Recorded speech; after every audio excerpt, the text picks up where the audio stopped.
আম্মুর সমস্যার কারণে আব্বু একজন কবিরাজের সাহায্য নেন। তখন হুজুর আমাদের বাসায় আসেন। উনি বলেন 1 পট মেপে চাল, 1 টুকরো পেঁয়াজ এবং 1 চিমটি নুন ওনাকে জোগাড় করে দিতে হবে। আমরা ওনার কথা মতো সবকিছু জোগাড় করে দেই। উনি একা রান্নাঘরে ঢুকে সেই 3টি উপকরণ পাতিলে পানিতে দিয়ে চুলায় রান্না করেন। তারপর উনি সেগুলো আমাদের বাড়ির নিচে রেখে আসেন। তারপর উনি বলেন ঘরের নিচে কেউ যেন না যায়। আমরাও ওনার কথা মতো ঘরের নিচে আর যাইনি। পরের দিন সকাল 7টার দিকে কলিং বেলের আওয়াজে ঘুম ভাঙে। দরজা খুলে ওনাকে দেখতে পাই। উনি এসে বলেন একজন লেবার নিয়ে আসুন এবং বাড়ির প্রথম পিলারটি খোদাই করুন। সকাল 7টা হয়, তখন কোনো লেবার পাইনি, যার কারণে আমার আব্বু আর আমার বড় ভাই ওনারা দুজন মিলেই খোঁড়াখুড়ির কাজ করেন এবং সেখান থেকে 2টি চিপসের প্যাকেট পাওয়া যায়, যার 2টির ভেতরে ছিল তাবিজ। তারপর হুজুর তাবিজগুলো পরিষ্কার করে আগুন দিয়ে মোমগুলো গলান এবং সেই 2টি তাবিজের ভেতর থেকে বের করে নিয়ে আসেন ছোট 2 টুকরো কাগজ। এগুলোতে আরবিতে অনেক কিছু লেখা ছিল এবং প্রথম তাবিজটিতে আমার আম্মুকে কেউ এঁকেছিল এবং দ্বিতীয় তাবিজটিতে আমার বড় বোন। হুজুর এসব দেখেন।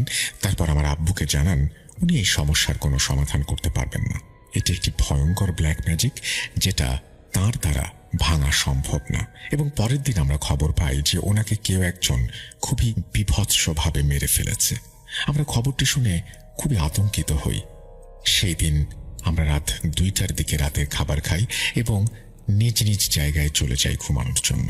আমাদের বাসাটি ছোট হওয়ার কারণে আমার 3 বোন একসাথে ঘুমতো এবং আমি, আব্বু আর আমার ভাই একসাথে ঘুমাতাম। সেই দিন আমার বোনদের রুম থেকে কান্নাকাটির আওয়াজ আসলো, যার জন্য রাত 3:30টার দিকে আমার ঘুম ভেঙে যায়। আমার আব্বু তখন জেগে ওঠেন। যখন রুমে প্রবেশ করি তখন আমরা দেখতে পাই আমার বোন খাটে নেই এবং আমার মেজো এবং ছোট বোন খাটে তখনও ঘুমাচ্ছে। রুমে ঢোকার পরেও কান্নাকাটির শব্দ শোনা যাচ্ছিল। আমরা রুমে আমাদের বড় বোনকে খুঁজতে থাকি। তখন কিছু একটা দেখে আমার ভাইয়া হঠাৎ আঁতকে ওঠে। আমরাও লক্ষ্য করি এবং দেখতে পাই আমার আম্মু এবং বড় বোন ফ্যানের সাথে ঝুলে আছে। তা দেখে আমরা জ্ঞান হারাই। আমার যখন জ্ঞান ফেরে তখন আমি নিজেকে আবিষ্কার করি আমাদের ঘরের ফ্লোরে। আমি উঠে দাঁড়াই এবং ড্রয়িং রুমের দিকে পা বাড়ালে দেখতে পাই আমার আম্মু, আমার বড় বোন, ওনারা একজন কালো অবয়বের সঙ্গে গল্প করছে। অবয়বটি কালো ছিল, সে পুরুষ নাকি মহিলা তা বুঝতে পারিনি। আমরা চিৎকার দিয়ে আবারও জ্ঞান হারাই এবং নিজেকে আবিষ্কার করি হাসপাতালে। তখন একজন নার্স এসে আমাদের জানায় আমি রাস্তার ধারে পড়েছিলাম এবং সেখানেই আমাকে খুঁজে পাওয়া যায়। আমার মাথা ফেটে রক্ত বের হচ্ছিল এবং সেই কারণেই আমাকে হাসপাতালে নিয়ে আসা হয়েছে। আমি তখন নিজের মাথায় হাত দিয়ে বুঝতে পারি আমার পুরো মাথা জুড়েই ব্যান্ডেজ। আমি তখন খুব কান্নাকাটি করতে থাকি এবং ওনাকে বলি আমাকে বাসায় দিয়ে আসার জন্য। উনি আমার কাছে বাসার ঠিকানা জানতে চান। আমি ওনাকে ঠিকানা বলতেই উনি চমকে ওঠেন। তিনি জানান তুমি সিলেট সদর থেকে সুনামগঞ্জে কিভাবে আসলে? তা শুনে আমার মাথায় আকাশ ভেঙে পড়ে এবং আমি খুবই কান্নাকাটি করতে থাকি। তখন উনি আমাকে জানান আমাকে বাসায় পৌঁছে দেবেন। ওনার কাজ শেষ হয়ে গেলে উনি ওনার কাজ সেরে তারপর আমার বাসার উদ্দেশ্যে রওনা হন। বাসায় যাওয়ার পর দেখি আমার আব্বু এবং ভাইয়া কান্নাকাটি করছে এবং বলছে তুই এতদিন কোথায় ছিলি? আমার সাথে থাকা মহিলা আব্বুকে সব ঘটনা জানান। আমার আব্বু আমাকে জানান যেই দিন ফ্যানের ওপর ঝুলতে থাকা আমার আম্মু এবং আব্বুকে আমরা দেখি এবং জ্ঞান হারাই, তার সাথে সাথেই ওনারা দুইজনও জ্ঞান হারান। সকালবেলায় আমার বাকি 2 বোন আব্বুদের মুখে পানি ছিটিয়ে তাদের জাগান। তারপর থেকেই আমাকে খোঁজার তাণ্ডব চলছে। আমার আব্বু সহ আমরা বাকি 4 ভাই বোন আমাদের নানা বাড়ি যাই। দেখতে পাই সেখানে আমার আব্বু এবং আম্মুকে। ওনারা আমাদের দেখে জানান ওনারা বাড়িতে ফিরবেন। সেই দিন বেশি রাত হয়ে যাওয়ার কারণে আমার ছোট খালা এবং নানু আমার আব্বুকে জানান অনেক রাত হয়েছে, আজকে থেকে যাও। যেই ভাবা সেই কাজ, আমরা ওখানে থেকে যাই। নানু বাড়ি গ্রামে হওয়ার কারণে লোডশেডিং হয় প্রচুর এবং মাগরিবের পর একদম খুটখুটে অন্ধকার চারিদিকে। তখন আমার ভাই আর আমার খালাতো ভাইয়ের সাথে আমরা গল্প করছিলাম। রুম থেকে বের হয়ে খাওয়ার ঘরের উদ্দেশ্যে পা বাড়ালে দেখতে পাই আমার খাবার ঘরে এবং ওনার সাথে আরো 5 থেকে 6 জন মহিলা কালো কাপড় পরে আম্মুকে ঘিরে দাঁড়িয়ে আছে। আমার ভাই সেটা দেখে চিৎকার দিয়ে জ্ঞান হারায়। তারপর রাতটা কোনো রকমে পার হয়। একজন ভালো হুজুরের সন্ধান পাই আমরা। উনি আমাদের বাড়িতে ঢুকেই বলেন, একটি মুরগি পুরো দাড়িপাল্লায় মেপে 5 কেজি ওজনের জ্যান্ত মুরগি হতে হবে, সেটা তাকে দিতে হবে। নিয়ে আসার পর তিনি সেই রুমে সেই মুরগি এবং আম্মু আর আপুর 2খানা ছবি নিয়ে ঢোকেন। উনি ঠিক 40 মিনিট পর রুম থেকে বের হয়ে জানান, আমার আম্মুর উপরে কালো জাদু করা হয়েছে আর আপুকে কোনো একটি পুরুষ জিনের পছন্দ হয়েছে।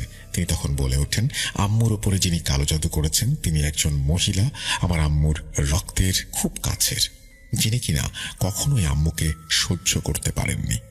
তিনি ঝড় বৃষ্টির কোনো এক গভীর রাতে এসে তাবিজটি বাড়ির আঙিনায় পুঁতে দিয়ে যান। উনি আব্বুকে জানান যে এই কালো জাদু যে করেছে তার সন্ধান পেলে জাদু ভাঙা সম্ভব, নইলে অসম্ভব।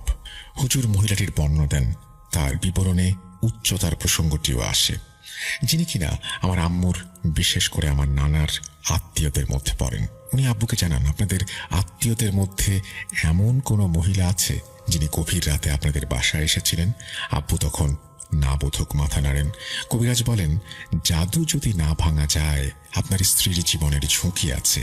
সেদিন বিকেলে ফোন আসে, খালা আব্বুকে বলেছিলেন আম্মু নাকি কোনো সুপারি গাছ থেকে পড়ে যান এবং কোমরে ব্যথা পান।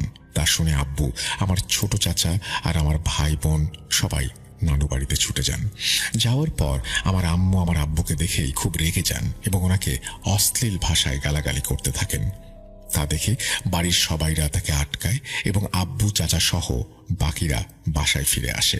বাসায় এসে দেখতে পায় ড্রয়িং রুমের মেঝেতে অনেকগুলো মহিলা গোল হয়ে বসে আছে এবং তারা বিভিন্ন ভাষায় কথা বলছে। আব্বু তাদের পরিচয় জানতে চান, সাথে সাথেই সবাই যেন বাতাসে মিলিয়ে যায়। তারপর আব্বু আবার দোয়া দুরুদ পড়ে ঘরে প্রবেশ করেন। তারপর সেদিন বাইরে থেকে খাবার আনানো হয় এবং আমরা সবাই খেয়ে ঘুমিয়ে পড়ি। আমরা সকলেই এক রুমে ঘুমাই। সেদিন আমরা সারা রাত শুনতে পাই আমাদের বাসার ছাদে কেউ একজন হাঁটা চলা করছে। হঠাৎ করে বিকট একটা শব্দ হওয়ায় আমাদের সবার ঘুম ভেঙে যায়। শব্দটি মনে হচ্ছিল যে কোনো একটা বিল্ডিং ভূমিকম্পের কারণে ভেঙে পড়ছে এমন। আমরা সবাই উঠে পড়ি। তারপর ফজরের নামাজ পর্যন্ত বসে কাটাই আমাদের। তারপরে ঘুম আসে এবং ঘুম ভাঙে সকাল 9টায় কলিং বেলের শব্দে। আমার আব্বু দরজা খোলার উদ্দেশ্যে বাইরে যান, পিছু পিছু আমরাও যাই। হুজুর এসেছেন। তিনি বলেন, আপনার স্ত্রীর বাবার বাড়িতে যেতে চাই। আমরা কোন রকম ঘরটা তালা দিয়ে সকালের নাস্তা না খেয়ে রওনা হই। নানা বাড়ির উদ্দেশ্যে হুজুর সহ আমরা পৌঁছাই সেখানে। আগ থেকে বলে রাখা ভালো, আমার নানারা ছিলেন 2 ভাই 7 বোন। 2 ভাই থেকে এক ভাইয়ের বয়স 15 বছরের ব্যবধানে ছিল এবং তিনি অসুস্থ হয়ে মারা যান। এবং 7 বোন থেকে কোনো এক বোনের ছেলে আমার আব্বু। বুঝতেই পারছেন, ওনারা ছিলেন মামাতো ফুফাতো ভাই বোন। এরপরে তিনি তার ফ্যামিলির বিস্তারিত বিবরণ দিয়েছেন, অর্থাৎ কে তার আম্মু আব্বুকে লালন পালন করেছেন, কার সাথে কার বিয়ে হলো এবং সেই কারণে কে অসন্তুষ্ট হলো। এই লেখাগুলোর মধ্যে দাড়ি কমার সমস্যা আছে এবং বুঝতে খুব সমস্যা হয়, তাই জন্য আমি এই অংশটি বাদ দিয়ে যাচ্ছি। এরপরে তিনি আবারও মূল ঘটনায় আসছেন এবং সেখান থেকে আমি শুরু করছি। আমার এই অপারগতার জন্য আপনারা ক্ষমা করবেন। হুজুর ওখানে পৌঁছানোর পরে আম্মু যেখানে আছেন সেখানে যান এবং সেখানে একটা তেঁতুল গাছ, একটা জাম গাছ আছে, সেই গাছের নিচ থেকে 2টি তাবিজ বের করে পুড়িয়ে ফেলেন। তারপর আম্মু অনেকটাই সুস্থ হয়ে যান। হুজুর আমাদেরকে জানান, আসল তাবিজগুলোকে পুড়িয়ে ফেলার কারণে জাদু নষ্ট হয়ে গেছে, কিন্তু কে এই কালো জাদু করেছিলেন তার হদিস পাওয়া যায়নি। তারপর থেকে আমার আম্মুর আর কোনো সমস্যা দেখা যেত না। আমরা সব সময় এটা ধরে নিয়েছিলাম যে সম্পত্তির জন্য আমার 7 ফুপুর কোনো এক মেয়ে এই কাজটি করেছিল। বিপদ আমাদের পুরোপুরি কেটে যায়নি। তারপর শুরু হয় আরও একটি সংগ্রাম। আমার বোনকে রাত্রে খুঁজে পাওয়া যেত না। অনেক সময় তাকে কবরস্থান বা কোনো গাছের নিচে পাওয়া যেত।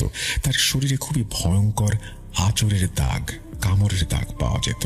আমরা দেখে খুবই অস্বস্তিতে পড়তাম এবং আমাদের ঘুম ভেঙে যেত মাঝে মাঝে। আমরা সেখানে বেরিয়ে যেতাম, খুঁজতাম। তার অবস্থা খারাপ দেখে হুজুরকে খবর দিলে উনি জানান এই সমস্যাটিরও কথা তিনি জানতেন এবং অনেক দেরি হয়ে গেছে। উনি কিছু তাবিজ ও পানি পড়া দিয়ে বের হয়ে যান ঘর থেকে। বলে রাখা ভালো, আম্মু সহ বাকি 5 ভাই বোন ঘরে ছিলাম আমরা। আব্বু ঘরে ঢোকার সময় হুজুরের সাথে দেখা করেন এবং তখন আব্বু ওনাকে বলেন, আগে কখনো দেখিনি ওনাকে, আমি ওনাকে আসার কথাও বলিনি। সাথে সাথে হুজুর হাওয়ায় মিলিয়ে যায় এবং আমার বোন ঘরের মধ্যে এক ঝড় তোলে। সারা ঘর যেন কাঁপতে থাকে। আমার পক্ষে এখন আর কিছু করা সম্ভব না। হুজুর যখন আসেন তিনি এই কথাই বলেন, দেরি হয়ে গেছে, এখন পুরুষ জিনটি আপনার মেয়েকে নিয়ে যাবে। তারপর মসজিদের ইমাম সহ আরো কয়েকজন শক্তিশালী হুজুর আসেন জিনটির মোকাবেলা করার জন্য। জিনটি আমার বোনের শরীরে ঢুকে যায় এবং হুজুরা অনেক সূরা কালাম পাঠ করতে থাকেন। এক সময় আমার বোনের ভেতরে থাকা জিনটি বলে ওঠে, সে যদি আমার না হয় তাহলে কারো হতে পারবে না।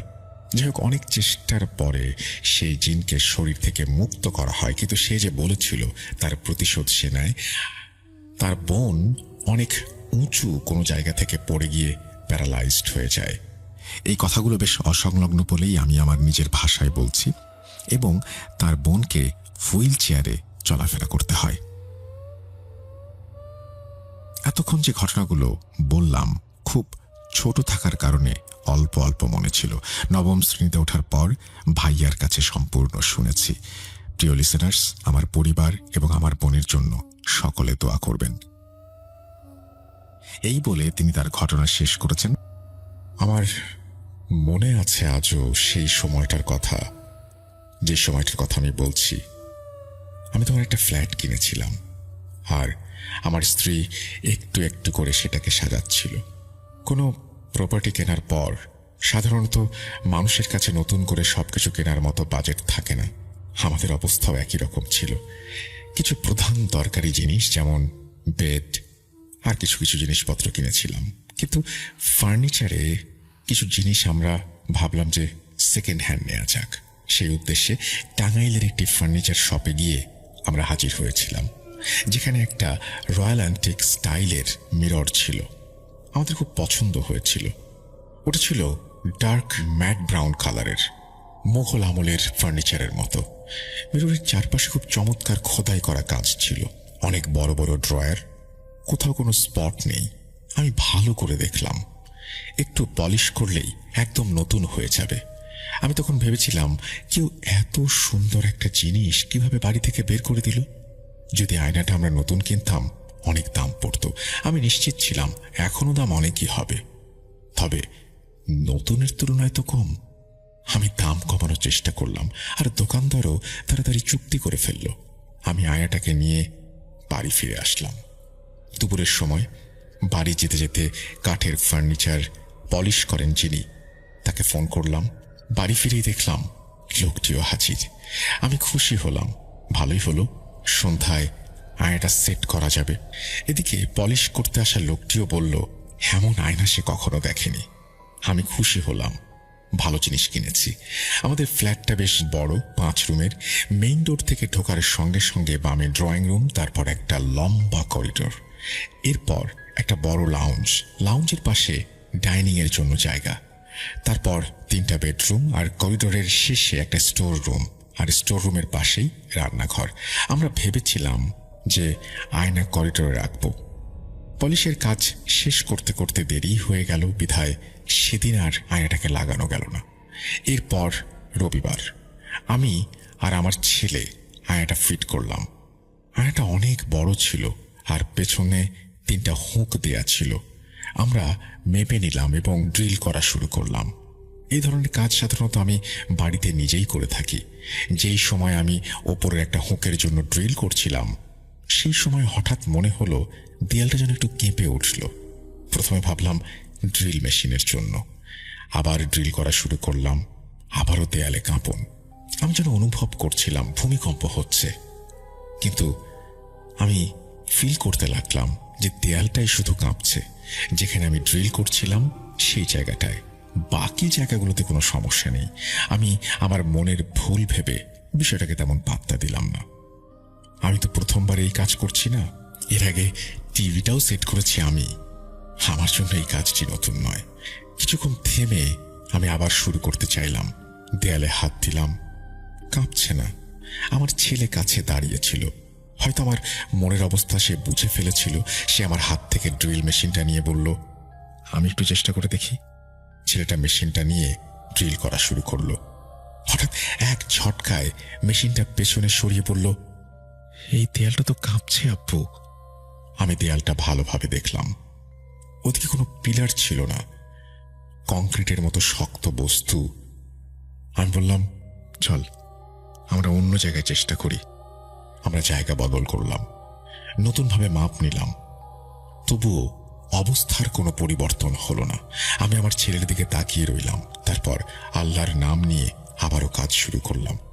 আমি নিশ্চিত ছিলাম একবার ড্রিল করা হয়ে গেলে আর কোনো সমস্যা হবে না। যত যাই হোক, আয়না বসানোর কাজ তো করতেই হবে।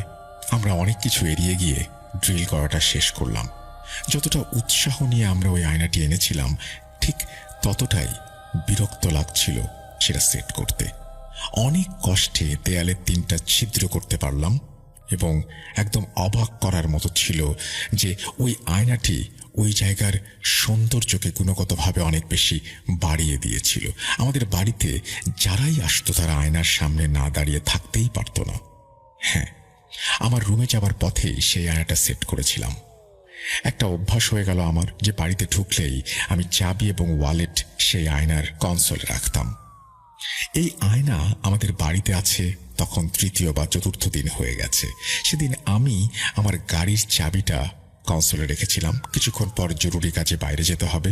যখন সেখানে হাত দিলাম, দেখি গাড়ির চাবিটা নেই। আমার ছেলে টিউশনি করতে গেছে। স্ত্রীকে জিজ্ঞেস করলাম, সে বলে সে দেখেনি। আমি ঠিকই মনে করতে পারলাম চাবিটা আমি এখানেই রেখেছিলাম। সব জায়গায় খুঁজে দেখলাম, বুঝতে পারছি না কি হবে। আমি ভাবছিলাম যে এভাবে হঠাৎ করে চাবি হারাতে পারে না। এটা সত্যি আমার জন্য খুব অবাক করা একটা ব্যাপার ছিল। তারপরেও আমি খুঁজতে লাগলাম, পাওয়া গেল না। বাড়িতে আর একটা চাবি ছিল, সেটা পাওয়া গেল। আমি ভাবছিলাম যে এভাবে হঠাৎ করে চাবি হারিয়ে যেতে পারে না। আমাদের বাড়িতে বেশি লোক ছিল না, আমরা 3জনই ছিলাম। ছেলে সকালে কলেজে, সন্ধ্যায় কোচিংয়ে, আর আমি অফিসে যেতাম। সকাল সকাল কাজে চলে যাওয়াটাই ছিল আমার অভ্যেস। ওয়ালেটটা আমি সন্ধ্যায় অফিস থেকে নিয়ে এখানেই রেখেছিলাম। কিছুক্ষণ পর বাইরে যাব বলে ওয়ালেটটা খুঁজতে গেলাম, কিন্তু সেটা আর খুঁজে পেলাম না। ওই ওয়ালেটে বেশি টাকা ছিল না। আমার সব কার্ড আমি আলাদা করে একটা হোল্ডারে রাখতাম। তবুও শেষ পর্যন্ত এই বাড়ি থেকে জিনিসগুলো কোথায় যাচ্ছে, সবকিছু হারাচ্ছে কেন? আমার মনে সন্দেহ হচ্ছিল, হয়তো আমি মনের ভুলে চাবি আর ওয়ালেট অন্য কোথাও রেখে এসেছি। এদিকে যেখানে আয়নার কনসোল ছিল সেখান থেকে একটু দূরে একটা 2 সিটের সোফা ছিল। সেখানে আমার স্ত্রী প্রায়ই শুয়ে বসে বিভিন্ন আর্টিকেল পড়ত। শীতকালে সোফার ওপর একটা কমফোর্টারও থাকত। সেদিন সন্ধ্যায় আমার স্ত্রী ঘরে যাওয়ার আগে সোফায় শুয়ে কমফোর্টার গায়ে জড়িয়ে আর্টিকেল পড়ছিল। যখন উঠে গেল তখনও কমফোর্টারটা সোফাতেই ছিল। এরপর আমার স্ত্রী বাড়ি থেকে বের হয়ে যায়। আমি বাসায় একা, দরজা বন্ধ করে আমি শুয়ে পড়ি। ঘুমের মধ্যেই আমি একটা স্বপ্ন দেখি। আমাদের সেই 2 সিটের সোফার পেছনে আগুন ধরে গেছে। আমি বুঝতে পারলাম যে সেটা অগ্নিকাণ্ডের মতো কোনো বিষয় ছিল না, যেন কোনো কিছু হালকা হালকা জ্বলছে। জ্বলতে জ্বলতে আগুন ঝড়ের মতো ছড়িয়ে পড়ে। কমফোর্টারের সোফাতেও আগুন লেগে গেছে। স্বপ্নে কিছুটা অস্বস্তি অনুভব করলাম। আমি ঘাড় ঘুরিয়ে দেখার চেষ্টা করলাম, কিন্তু আমি কি জানতাম যে এভাবে আমার সেই স্বপ্নটাই সত্যি হয়ে যাবে। আল্লাহ আমাকে মাফ করুক। ঘুম থেকে ওঠার পর আমার তীব্র পানির পিপাসা অনুভূত হলো। আমি সাইড টেবিলের দিকে হাত বাড়ালাম, পানির বোতলটা নিলাম। পানি কিছুটা কম ছিল। বিছানা থেকে উঠে দরজার দিকে গেলাম। দরজা খুলতেই নাকে পোড়া একটা গন্ধ এলো। চোখ উপরে তুলতেই সেই দৃশ্য, 2 সিটের সোফার পেছন থেকে আগুনের শিখা উঠছে আর কমফোর্টারেও আগুন। মাথা ঘুরে গেল আমার, তবে নিজের ওপর নিয়ন্ত্রণ রাখলাম। দেরি না করে আগুনে পানি ঢালা শুরু করলাম। প্রধান দরজা খুলে চিৎকার দিলাম। নিচের প্রতিবেশীরা আর গার্ড সবাই এসে পৌঁছালো। আল্লাহর রহমতে আমি ঘুম থেকে উঠে গিয়েছিলাম, নয়তো আল্লাহ জানে সেদিন আমার কি হতো। যেভাবে আগুন লেগেছিল মুহূর্তের মধ্যেই তা ছড়িয়ে পড়তো পুরো বাড়িতে। পাশের রুমের সোফাটা, সেখানেও আগুন ধরেছিল। কমফোর্টার ছিঁড়ে ছিটকে গিয়েছিল। কিন্তু কাঠের মোড়াতে কোনো ক্ষতি হয়নি। সেই আয়নাটা একদম আগের মতোই আছে।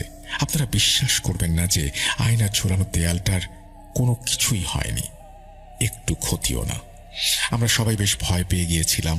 আর যারা আমাদের এই অবস্থার জন্য সমবেদনা জানাতে আসলো তারা সবাই বলল, ভাই সত্যি অবাক করা ব্যাপার, দেয়ালে আগুন একদমই ছিল না, এমনকি একটা দাগও লাগলো না। এদিকে আল্লাহর কাছে কৃতজ্ঞ ছিলাম আমি যে উনি আমাকে বাঁচিয়ে দিয়েছেন। আমরা সবচেয়ে বেশি অবাক হয়েছিলাম এটা ভেবেছে একটা কাঠের জিনিস, সেটা এত কাছে আছে, সেখানে কোনো আগুন ধরবে না। সোফা এবং যে সমস্ত জিনিস পুড়ে গিয়েছিল সব বাইরে ফেলে দিয়েছিলাম। এরপর মেরামতের কাজ করানো হলো। সঙ্গে সঙ্গে সবাইকে দোয়া করতে বললাম। একটা নজর নামাজ পড়লাম, কারণ এই ফ্ল্যাটটা আমাদের জন্য খুব বড়, বাতাসও ভালো লাগে এখানে, আর আমাদের ভালো লাগতো নিজের জায়গাটা সুন্দর করে সাজাতে। তাই মনে হচ্ছিল হয়তো কারো নজর লেগেছে। কিন্তু মেরামত যখন করাচ্ছিলাম তখন আমার আয়না আর কনসোল এগুলো নিয়ে সন্দেহ তৈরি হয়েছিল। ঠিক সেই সময় হঠাৎ আমার নজর পড়ল আয়নার কাঁচের ওপর। সেখানে নিজের মুখের সঙ্গে একটা অস্পষ্ট ছায়ামূর্তি দেখতে পেলাম। ওই ছায়ামূর্তিটা এমন ছিল যেন চায়ের কেতলির ভাপে পানি ফুটছে আর সেই ভাপ কোনো একটা আকার ধারণ করছে। সেই ধোয়ার মতো ছায়ার চোখ আর ঠোঁট আমি নিজের চোখে দেখলাম, ঠিক যেন আমি আমার সামনে দাঁড়িয়ে আছি। আয়নার ওই মুখমণ্ডলের মধ্যে নাক ছিল না, চুলগুলো এলোমেলো আর বড় ছিল। মুখে ছিল হাসি আর চারপাশে মাকড়সার মতো পা দেখা যাচ্ছিল। আমার চোখের পলকও পড়ছিল না। সবকিছু আমার কাছে খুব বিস্ময়কর ছিল, তবে ভীষণ স্পষ্ট। আমি হলপ করে বলতে পারি যে এটা কোনো স্বপ্ন ছিল না, এটা কোনো হ্যালুসিনেশন না। আমি একেবারে সজ্ঞানেই সবকিছু দেখেছিলাম। আমার মাথা ঘুরে গেল। আমি কি দেখছি কিছুই বুঝতে পারছি না। আমার মুখ থেকে কোনো শব্দই আসলো না। কি রিয়াকশন দিব? বাড়ির ক্লিনাররা তখনও কাজ করছিল, তারা আশেপাশে ঘুরছিল, আর আমি তাদের সামনে এই ভয় পাওয়া অবস্থাটা দেখাতে চাইনি। আমার মাথা গোলমাল হয়ে গিয়েছিল। কিন্তু আমি আমার বউ ছেলেকে বলবো ভেবেও থেমে গেলাম। ভেবেছিলাম ওরা যদি ভয় পায়। আমি কোনো হরর স্টোরি শুনতাম না, দেখতামও না। ওগুলো আমার মাথার মধ্যে কখনো কাজও করতো না। আমি জানতাম যা দেখেছি সেটা সত্যি। বেশি ভয় লাগছিল কে জানে এই ফ্ল্যাটে আগেও কোনো কিছু ছিল কিনা, কারণ এত বড় বাড়ি আর দামটাও বেশ কম। কি জানি এই ঘটনার 2-3 দিন পর আমার স্ত্রী এক অদ্ভুত কথা বলে আমাকে। সে বলে সকালবেলা কাজ করার সাথে সাথে কখনো সূরা ইয়াসিন, কখনো সূরা রহমান টিভিতে চালিয়ে রাখতো সে। এবং আমরা যখন শিফট হয়েছি কাজের চাপে, এতদিন অনেক বেশি কাজের চাপেই কিছু জিনিস ঠিক মতো করতে চেয়েও করে উঠতে পারেনি, তাই এখনো স্বাভাবিক রুটিনে ফিরতে পারেনি। একদিন চা খেতে খেতে সে আমাকে বলল, টিভি চেক করো। আমি জিজ্ঞেস করলাম, কেন, টিভি কি হয়েছে? আমাদের লাউঞ্জে লাগানো টিভিটা একদম নতুন মডেলের। আমি টিভিটা কিনেছিলাম 1 বছরও হয়নি। ভিডিও চালু থাকলে স্ক্রিন বন্ধ হয় না যতক্ষণ না সিগন্যাল চলে যায়, বরং এর জায়গায় ওয়ালপেপার চলে আসে। আর পুরো টেলিভিশনের মতো কোনো স্ট্যাটিক স্ক্রিনের আওয়াজও হয় না। আমার বউ বলল, সকালে আমি টিভিতে ইউটিউব চালিয়েছি, সূরা ইয়াসিনে ক্লিক করে রিমোট একপাশে রেখে দিয়েছিলাম। তারপর ঘুরে কিচেনে কাজ করতে লাগলাম। হঠাৎ খুব জোরে একটা নয়েজ হতে শুরু করলো এবং টিভির পর্দায় দানাদান, অর্থাৎ সেই স্ট্যাটিক স্ক্রিন। আমি কানেকশন চেক করলাম, সবকিছু ঠিক ছিল। কিন্তু আমি একটা জিনিস লক্ষ্য করলাম, যখনই অন্য কোনো ভিডিও চালাতাম তখনই সেটা প্লে হচ্ছিল, কিন্তু যেই কোরআন চালাতে চাইলাম কিছুতেই কাজ করছিল না। আমি বললাম, কিছুদিন টিভি ব্যবহার করো না, দেখে কি করা যায়। আমার বউ বলল, এটা কোনো সমাধান নয়। আমি বললাম, আপাতত এটাই আমার কাছে সমাধান মনে হচ্ছে। এর কিছুদিন পর আমি একটা জিনিস লক্ষ্য করলাম যেটা খুবই অদ্ভুত। আমার স্ত্রী একদিন আমাকে বলল, ওর মোবাইল সাইলেন্ট থাকলেও রিংটোন বাজে। আমি আমার মোবাইল তুলে চেক করলাম, আমার মোবাইলেও একই সমস্যা হচ্ছে। তখন একটু সন্দেহ হলো। মোবাইল নিয়ে ফ্ল্যাট থেকে বের হয়ে এলাম। ফ্ল্যাটের বাইরে আসতেই সবকিছু ঠিকঠাক হয়ে গেল। সিম কাজ করছিল না, এখন কাজ করছে। আবারও ফ্ল্যাটে ঢুকলাম, ততক্ষণে আবারও সিম নিয়ে সমস্যা হলো। এরপর একদিন আমি অফিসে ছিলাম, আমার বউকে কাজের জন্য বাইরে যেতে হয়েছিল। ও গেট বন্ধ করে বাইরে চলে গিয়েছিল। 2-3 ঘন্টা পরে সে যখন বাড়ি ফিরল, আমাদের ড্রাইভারও ওর সাথে ছিল, হাতে কিছু শপিং ব্যাগ নিয়ে। আমার বউ বাড়ির ভিতরে ঢুকলো। সে কোনো অস্বাভাবিক কিছু অনুভব করেনি। ড্রাইভার তার পেছন পেছন বাড়িতে ঢুকেছিল। দরজার কাছে ব্যাগ রেখে পেছন দিক থেকে দরজা দিয়ে বাইরে বের হতে চাইল। ঠিক তখনই আমার ওয়াইফ সুইচের দিকে হাত বাড়ালো লাইট জ্বালাতে। ড্রাইভার হঠাৎ চিৎকার করে উঠল, না ম্যাম, হাত দিন না সুইচে। আমার ওয়াইফ তাৎক্ষণিক বাইরে বেরিয়ে এলো এবং খুব বিরক্ত হয়ে ড্রাইভারের এমন ব্যবহারের জন্য তাকে প্রশ্ন করতে শুরু করলো। তখন ড্রাইভার চেঁচিয়ে বলল, ম্যাম, গন্ধ পাচ্ছেন না? ঘরের ভেতরে গ্যাসে ভরে গেছে। আমার সম্পূর্ণ বাড়ি কিভাবে গ্যাসে ভরে গেল এবং আমার স্ত্রী কোনো গন্ধই পেল না, এটা কিভাবে সম্ভব? এই কথাগুলো আমাকে সম্পূর্ণ শকের ওপরে রেখেছিল। কিন্তু শেষ পর্যন্ত কি ঘটেছিল? সেদিন যে কোনো অঘটন ঘটতেই পারত। সবচেয়ে অবাক করা ব্যাপার ছিল, গ্যাসই শুধু চালু ছিল। যদিও আমার স্ত্রী চুলার কাছে দাঁড়িয়ে ছিল, তবুও সে একটুও গন্ধ টের পায়নি।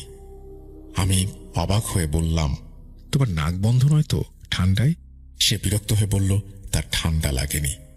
আসলে যতক্ষণ না আমাদের কোনো ক্ষতি হয় ততক্ষণ পর্যন্ত আমরা কোনো বিষয় নিয়ে ভ্রুক্ষেপ করি না, কিন্তু যা ঘটে তার সবকিছুর পেছনে একটা কারণ থাকে। এবার ধর্মীয় লাইনের কাউকে খুঁজছিলাম এই বিষয়ে কথা বলার জন্য, ফ্ল্যাটটা চেক করানোর জন্য, আসল সমস্যা কোথায় সেটা বোঝার জন্য। আমি নিজেই আয়নার ভেতরে 3 বার ধোঁয়া উঠতে দেখেছি। ওই ধোঁয়াটাকে একটা মানব আকৃতি ধারণ করতে দেখেছি। আমার যতটুকু মনে পড়ে যে ছায়াটার মানব আকৃতিটা ছিল বহু পুরাতন যুগের মানুষের মতো, আর অবয়বটা চুল থেকে গলা পর্যন্ত দেখা যায়। ওই অস্তিত্বের কোনো শরীর আমি দেখতে পাইনি। কনসোল বা কাঠের কাছে আর কেউ কোনো কিছু দেখেনি। আর এই জায়গা ছাড়া সম্পূর্ণ বাড়িতেই আমরা কোথাও কোনো কিছু অনুভবও করিনি। মানে কাঠের কোনো জিনিস থেকে বা আয়নার কাছে ধোঁয়া উঠছিল। ওই ধোঁয়া আয়নার ফ্রেম থেকে বের হয়ে বাতাসে মিলিয়ে যাচ্ছিল। আমার মনে হলো যা কিছু আছে সেটাই আয়নার থেকে আলাদা নয়, কিন্তু আমি নিজের থেকে কোনো কিছু করতেও চাইছিলাম না। কিছু করলে হিতে বিপরীত হতে পারে। এদিকে হুজুর দেশে ছিলেন না, সুতরাং অপেক্ষা করা ছাড়া কোনো উপায় নেই। প্রায় 1 সপ্তাহ পর হুজুর দেশে ফিরে এলেন, আর উনি ফিরে এসেই আমাকে সময় দিলেন। আমি ওনাকে আমার ফ্ল্যাটটা দেখাতে নিয়ে গেলাম। বিশ্বাস করুন, আমি ওনাকে এই ধোঁয়া, ওই আয়নার ব্যাপারে কিছু বলিনি। উনি বাড়িতে ঢুকলেন, সোজা এগিয়ে গেলেন। কিছুক্ষণ চুপ থেকে উনি আয়নাটা ভালো করে দেখলেন, এক এক করে ড্রয়ারগুলো খুললেন, চেক করলেন। তারপর উনি বললেন, এটা আপনি কোত্থেকে এনেছেন? সেকেন্ড হ্যান্ড কিনেছি। এক্ষুনি এটা ঘর থেকে বের করে দিন। দাঁড়ান, আগে একটা মোটা চাদর নিয়ে আসুন, আয়নাটাকে ঢেকে দিন। কেউ এই আয়নার দিকে তাকাবেন না। আমি তাড়াতাড়ি আলমারি থেকে মোটা একটা চাদর নিয়ে এসে আয়নাটা ঢেকে দিলাম। আমি নিজেও মনে মনে জানতাম যে এই আয়নাই মূল সমস্যার কারণ। আমি হুজুরকে বললাম, হুজুর, এটা পুড়িয়ে ফেলি। আমার কথা শুনে উনি আমার হাত ধরে আমাকে ফ্ল্যাট থেকে বের করে আনলেন। উনি কিছুতেই আর ফ্ল্যাটের ভেতর যেতে চাইছিলেন না।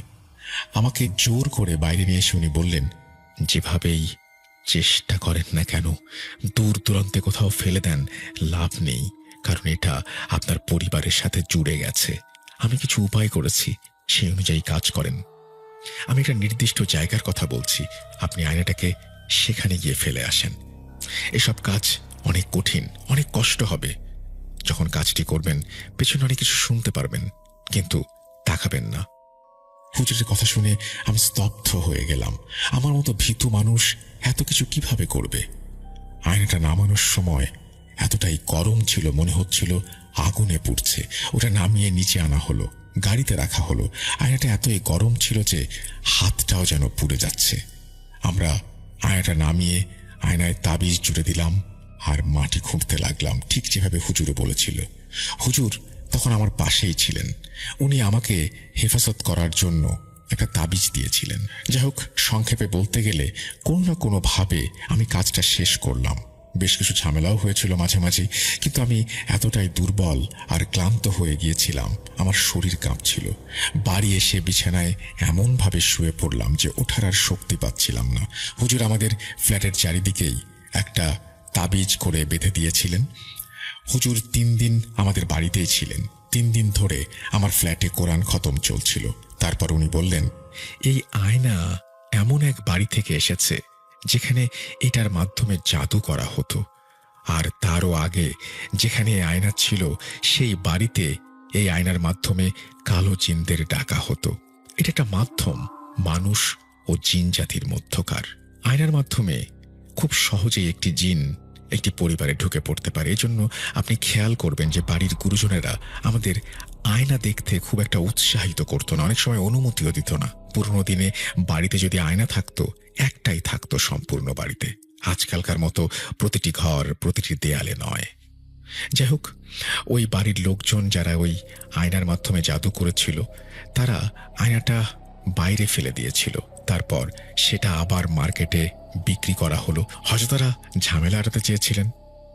হুজুরের কথা শুনে আমি নিশ্চিত হয়ে গেলাম আমি যা দেখেছিলাম সেটা ভুল ছিল না।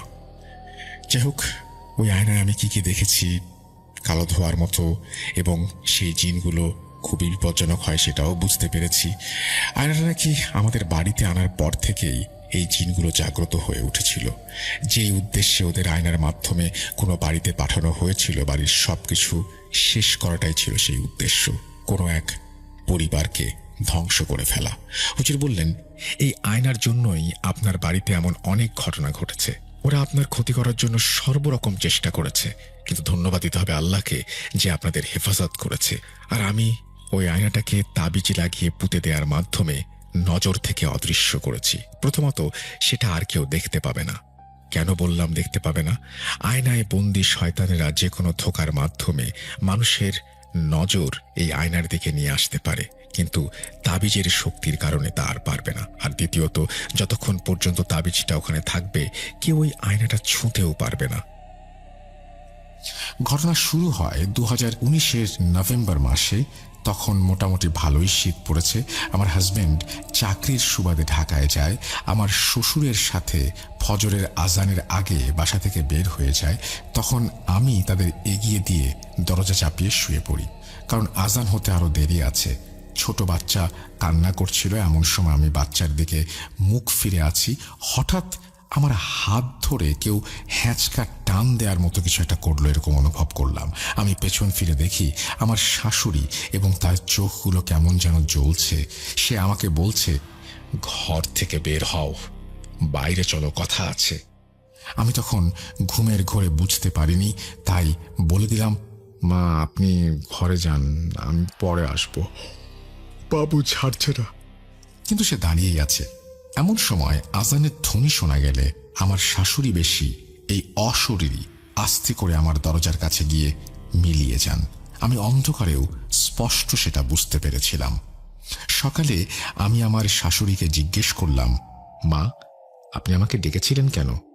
তখন মা বললেন, কই না তো, আমি ডাকি নাই তো, তুমি হয়তো ঘুমের মাঝে স্বপ্ন দেখেছ।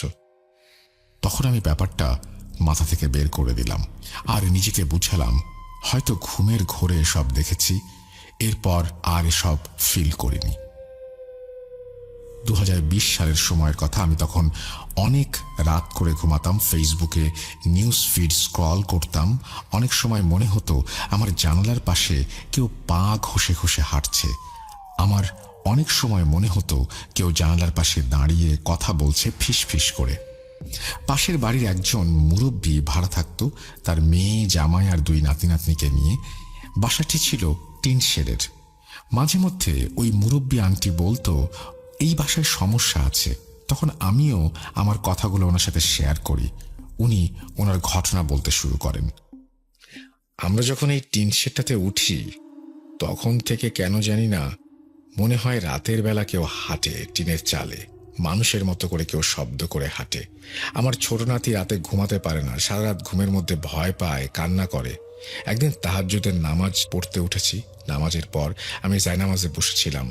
তখন আমার জানলা আর তোমার জানলার মাঝখানে যে কাঁঠাল গাছটা রয়েছে ওইখান থেকে আমাকে কেউ বলছে, নামাজ পড়বি, পাক পবিত্র থাকবি, আমার জায়গায় আমি থাকবো, তোর জায়গায় তুই থাকবি। তারপর একদিন রাতে আমার মেয়ে জামাই মাছ নিয়ে ঘরের সামনে আসলে তার হাত থেকে মাছটা কেউ কেড়ে নেয়, মানে উধাও হয়ে যায়। তো সে ভয়ে ঘরে চলে আসে, আর আমার নাতনি ঘরের পাশে একটা গাব গাছ আছে, ওই গাছের ডালে একজোড়া পা দেখতে পায়। তখন আমার নাতনি ভয় পেয়ে বাড়ি চলে আসে আর সারা রাত কান্না করতে থাকে। ভোরের দিকে ফজরের আজানের আগে হঠাৎ আমার বারান্দার গ্রিলে ঠক ঠক শব্দ হয়। আমি রুমের দরজা খুলতেই দেখি কালো একটা লম্বা মানুষের আকৃতি ৮-৯ ফুট হবে, চুলগুলো যেন মাথা থেকে পা পর্যন্ত চলে গেছে, এবং সে কিভাবে আসছিল যাচ্ছিল, মাটির উপরে ভাসছিল কিনা বোঝা যাচ্ছিল না। চোখগুলো ছিল আগুনের মতো লাল।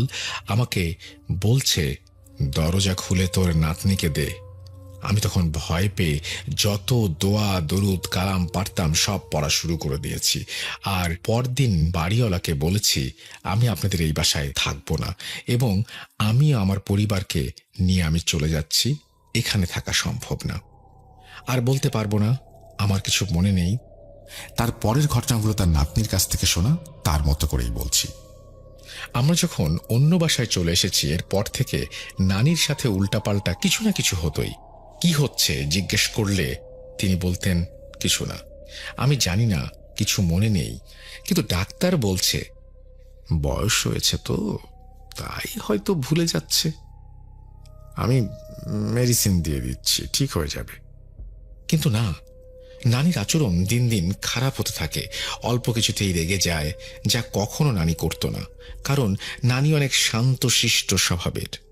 এরপরে একদিন রাতে নানি বেশে থাকা শয়তান, সেই পিশাচ জিন আমাকে মেরে ফেলার চেষ্টা করে, কিন্তু পারেনি।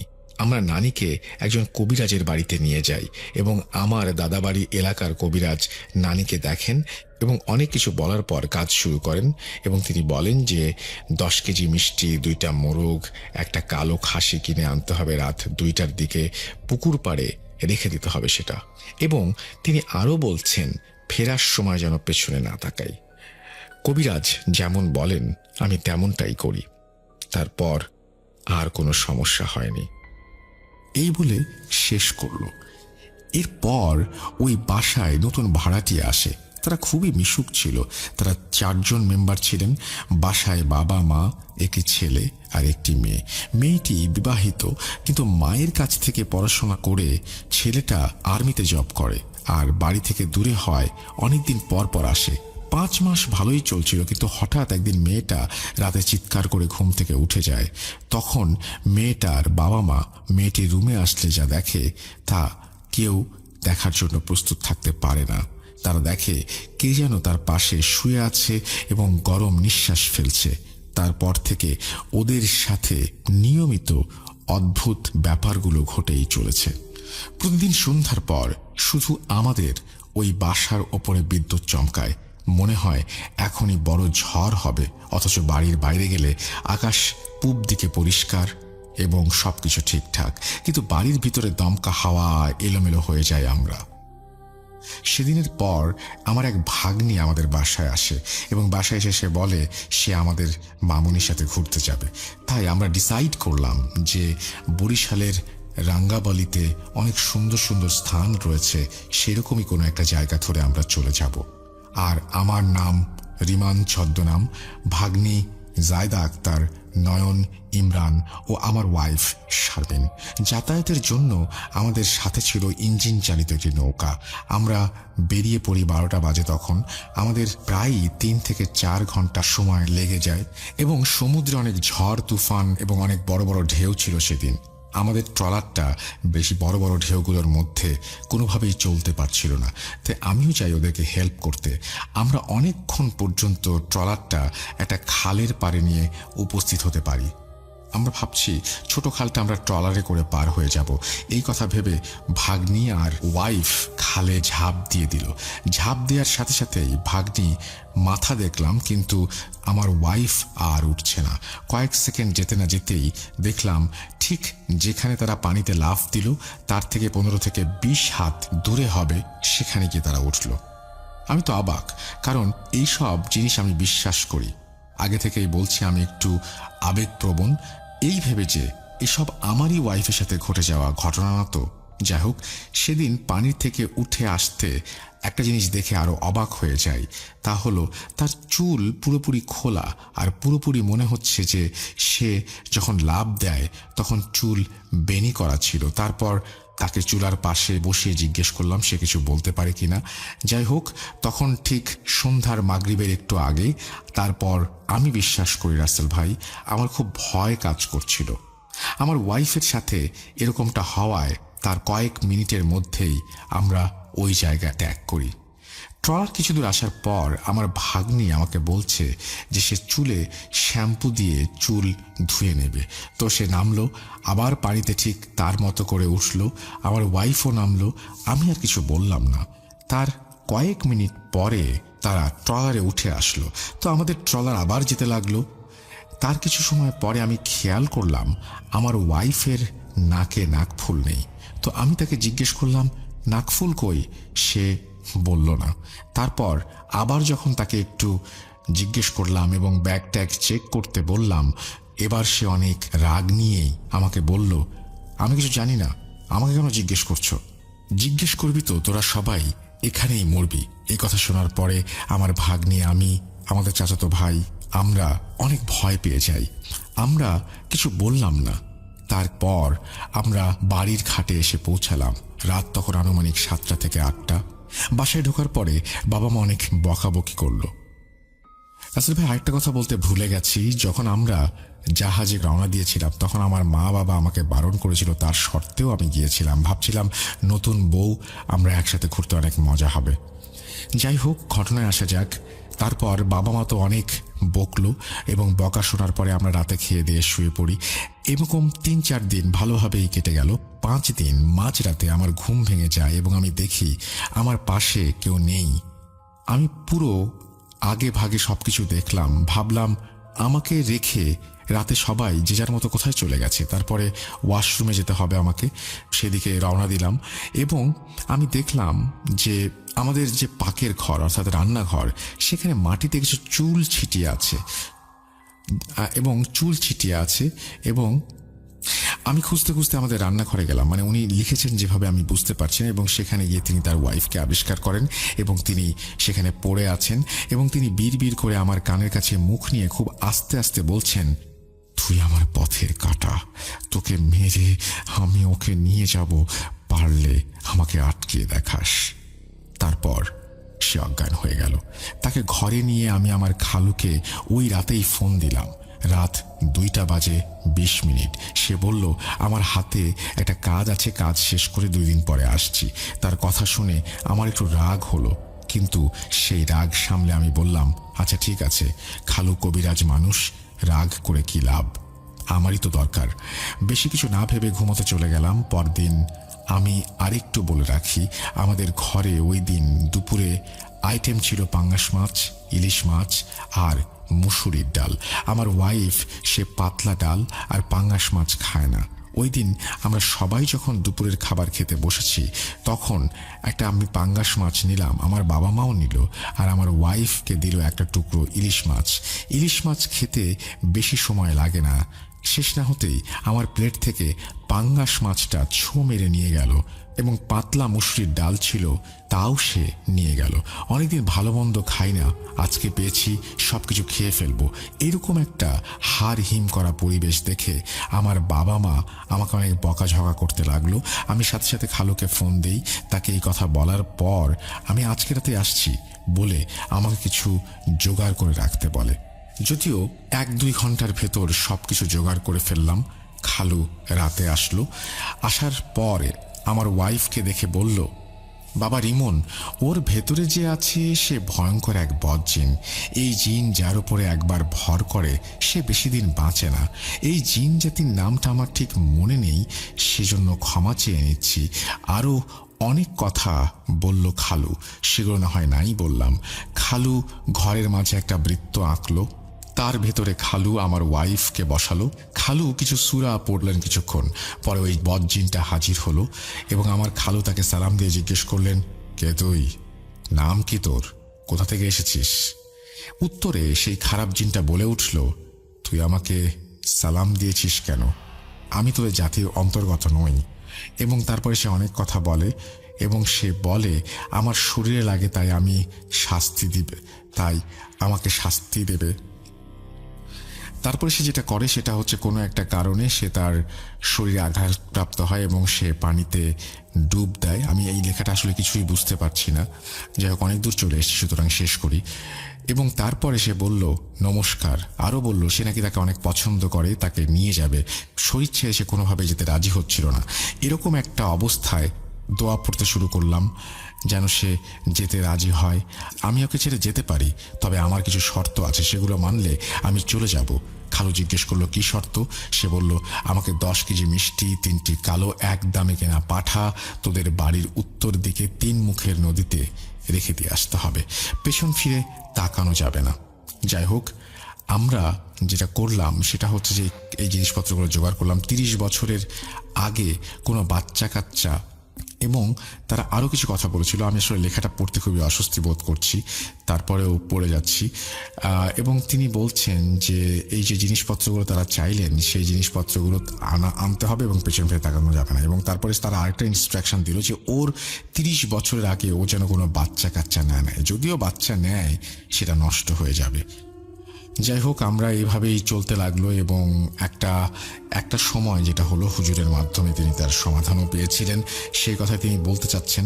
এবং তিনি বলছেন যে যেই মেয়েটা এবং তিনি আরও কিছু নিয়মকানুন বলে দেন যে এই মেয়েটা তাকে ডান দিক দিয়ে শুয়াই দিবা।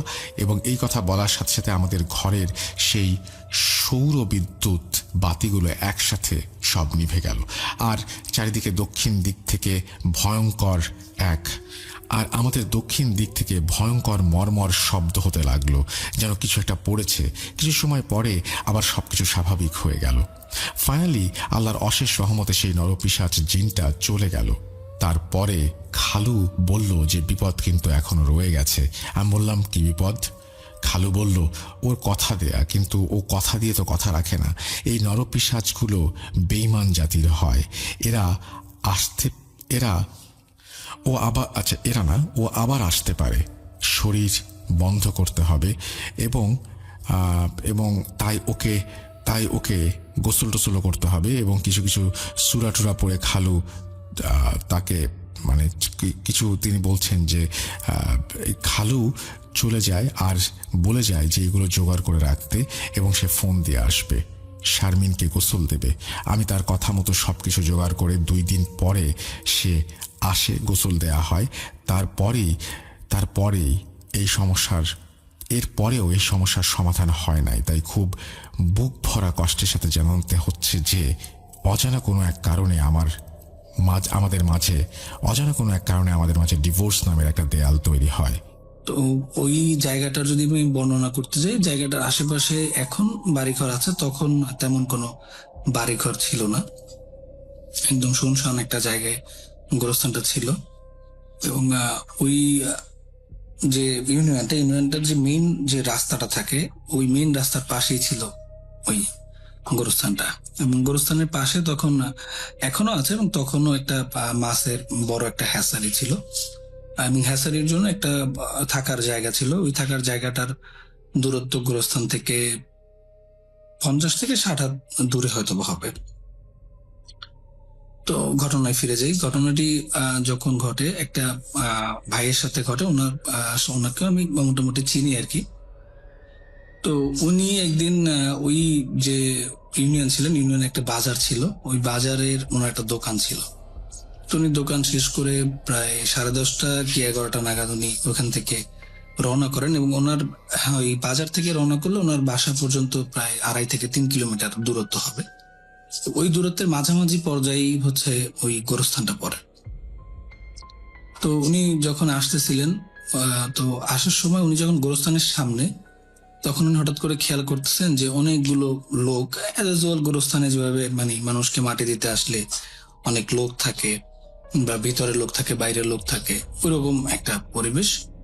তো উনি যেহেতু ওই এলাকার মধ্যে উনি পরিচিত জানাশোনা লোকজন, তো উনি ওইখানে সাইকেলটা থামান এবং সামনে কয়েকটা লোক দেখতে পান, যারা একদম পাঞ্জাবি টাঞ্জাবি পরা, টুপি টুপি টুপি পরা, এরকম একজন লোক, কয়েকজন লোক।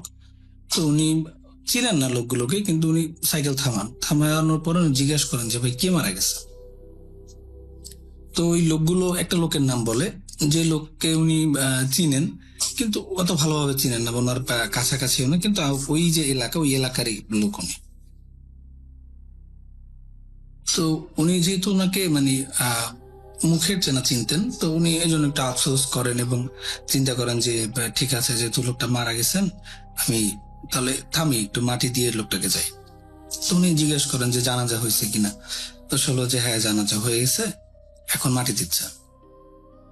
তো উনি সাইকেলটা রেখে পাশে গোরস্থানের ভিতরে ঢুকেন। তো গোরস্থানটা এখনো খুব একটা বড় না, আহ, এখন হয়তোবা সব মিলিয়ে আমার সঠিক ধারণা নেই, কিন্তু আনুমানিক 70-80টা কবর হতে পারে, আর তখন হয়তো আরো কম ছিল। তো উনি ভিতরে যাওয়ার পরে উনি দেখছেন যে সবাই যেভাবে একটা মানুষকে মাটি দেয়া হয়, গোল করে হচ্ছে কবরের চারপাশে সবাই দাঁড়ানো এবং মাটি দেওয়ার প্রস্তুতি নিচ্ছেন, লাশ ভিতরে রাখা হয়েছে। তো উনি যেটা করেন, উনি ভিতরে যান এবং ভিতরে গিয়ে ওই মানুষের যে ভিড় ছিল কবরের চারপাশে, উনি সেখানে দাঁড়ান এবং উনি চিন্তা করছিলেন যে আমি একটু মাটি, 1 মুঠ বা 2 মুঠো মাটি দিয়ে যাব কবরে। তো উনি ওইভাবে ওখানে দাঁড়িয়ে থাকেন এবং সুযোগ খুঁজেন যে কখন আসলে একটু মাটি দেওয়ার সুযোগ পাবেন, উনি চলে যাবেন। তো এখন এমন একটা সময় উনি ওই যে কবরের মানে লাশের যে পায়ের পাশটা, ওইখানটাতে উনি দাঁড়ানোর একটা সুযোগ পান এবং উনি ওইখানে যান। এবং ওইখানে যাওয়ার পরে উনি খেয়াল করেন যে মানে লাশের মুখের দিকে তাকিয়ে যে ওই লাশটা উনি হালকা করে একটু হেসে আছে, মানে এরকম একটা অবয়ব মুখের। তো উনি ভাবেন যে আসলে লাশের তো অনেক সময় অনেক মুখ থাকে, কিন্তু বড় করে কোনো হাসি দেয়া এরকম না, হালকা করে একটা হাসির মতো দেয়া। তো উনি ভাবলেন যে লাশের তো অনেক সময় অনেক রকম ভাবে মুখ থাকে বা চেহারা থাকে, হয়তোবা ওনার ওইরকম কোন একটা বিষয়, উনি বিষয়টা হালকা ভাবেই নেয়। এবং উনি যখন নিচু হয়ে মাটিটা ফেলতে যাবেন, উনি তখন মানে মাটি ফেলে যখন উপরে তাকালে উনি দেখতে পারেন যে লাশের পা দুটো সোজা করা, কিন্তু লাশটা উঠে বসে আছে। পা দুটো যেরকম মানে শো অবস্থায় যেরকম পা থাকে ওইরকমই পা ছিল, কিন্তু উঠে বসে আছে। উনি তখন মানে একটু আশ্চর্য হন এবং চারপাশে তাকিয়ে দেখেন যে চারপাশে আসলে কেউ নেই। মানে এতক্ষণ উনি যে মানুষ দেখছিলেন, যে প্রায় 25-30 জন মানুষ ছিল ওখানে, ওরকম কোনো মানে মানুষের কোনো চিহ্নই ওখানে নেই, শুধুমাত্র উনি এবং ওই লাশটা ওরকম ভাবে রাখা ওখানে এবং বসা। কিন্তু লাশটা এজ ইউজুয়াল মানে চোখ বন্ধ করা, যেরকম থাকে একটা লাশ সাধারণত ওইরকমই, কিন্তু উঠে বসা। তো উনি আসলে প্রচন্ড ভয় পেয়ে উনি যে মানে হাঁটু ভাঁজ করে যে বসা ছিলেন ওখান থেকে উনি উঠতে যান। কিন্তু উনি যখনই উঠতে যান, তখনই উনি অনুভব করেন যে মানে একটু ঘুরে উঠতে গেলে কেউ ওনাকে টেনে ধরছেন এবং উনি চেষ্টা করতেছেন যে ওখান থেকে আসলে পুরোপুরি ভাবে দাঁড়ানোর, কিন্তু উনি সেই সুযোগটা পান না এবং কোনো কারণে মানে হয়তো উনি ব্যালেন্স লস করলেন বা পিছনে টান লাগছে, এই কারণে উনি সোজা গিয়ে কবরের ভিতরে পড়েন। এবং কবরের ভিতরে যখন পড়েন, তখন ওনার অনুভব হয় যে না, এখানে কিছু নেই, মানে কোনো লাশ নেই বা কোনো বস্তু নেই, কিছুই নেই, মানে উনি জাস্ট একটা মাটির উপরে গিয়ে সরাসরি পড়ছেন। এবং উনি যখন মাটির উপরে গিয়ে পড়ার পরে উনি যখন উপরের দিকে তাকান, উনি তাকালে দেখেন যে উনি যেভাবে ওইখানে বসা ছিলেন, ওই লাশটা ওইভাবে বসা এবং মানে কাফনের কাপড় পরানো, কিন্তু ওইভাবে বসা, মানে ঠিক ওনার মতো করে 1 হাঁটু ভাঁজ করে বসা। এবং ওনার দিকে তাকিয়েছিলাম, এমন একটা প্রস্তুতি নেয়া যে উনি যেরকম মাটি দিতে চাচ্ছিলেন, ওনার গায়ে সেরকম মাটি ফেলবেন, এরকম একটা অবস্থা। তো উনি প্রচন্ড ভয় পায় এবং ভয় পাওয়ার সাথে সাথে উনি ওখানে মানে সেন্সলেস হয়ে যায়। তো সেন্সলেস হওয়ার পর ওনার বা ধারণা নেই উনি কতক্ষণ পরে ওনার সেন্স ফিরে পাইছেন, কিন্তু ওনার যখন সেন্স আসে উনি দেখতেছেন যে উনি আসলে ওই কবরের ভিতরে শোয়া, এবং ওনার যে চারপাশ সেখানে মানে কোনো মানুষ নাই, জন্য মানে কোনো কিছুর কোনো শব্দ নেই, একদম নিশ্চুপ একটা জায়গা। এবং আসলে ওই সময়ে মানে নিশ্চুপ থাকাটাই স্বাভাবিক ওই জায়গাটা।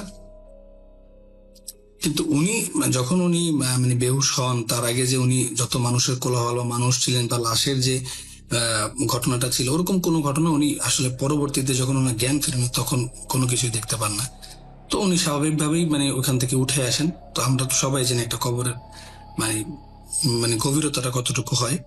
তো উনি একটু কষ্ট করে স্ট্রাগল করে ওখান থেকে উঠে আসেন, কারণ উনি পড়ে যাওয়ার কারণে কিছু ব্যথাও পাইছেন টুকটাক।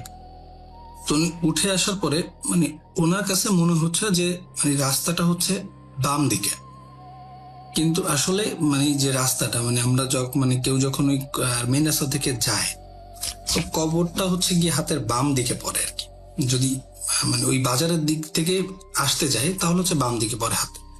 তো উনি যেহেতু উঠছেন কবর থেকে, তো ওনার ডান দিকে হওয়ার কথা, গোরস্থানের ডান দিকে রাস্তাটা হওয়ার কথা, কিন্তু উনি দেখতেছেন যে রাস্তাটা হচ্ছে বাম দিকে। তো উনি আসলে ওই মুহূর্তে উনি একটু প্যানিকড, এই জন্য উনি অত কিছু মানে খেয়ালও করেন নাই বা ভাবেনও নাই। উনি সোজা বাম দিকে দিকে হাঁটা শুরু করছেন, এবং এই বাম দিকে মানে কবরের যে মানে গোরস্থানটার যে পূর্ব পাশটা ছিল, ওই দিকটাতে হচ্ছে কি একটা হ্যাসারি ছিল, এবং হ্যাসারির একটা বাড়িঘর ছিল।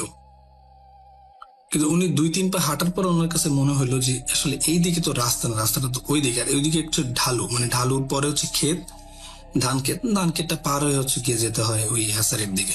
তো উনি দেখতেছেন যে এইদিকে ঢালু, আর যেটা হচ্ছে মেইন রাস্তার দিকে ওদিকে হচ্ছে সমান একটা জায়গা, এবং রাস্তার মতো করা আছে গোরস্থানের ভিতর থেকে। তো ওনার কাছে তখন ওনার মানে জিনিসটা মনে পড়ে যে না, এইদিকে রাস্তা নাই।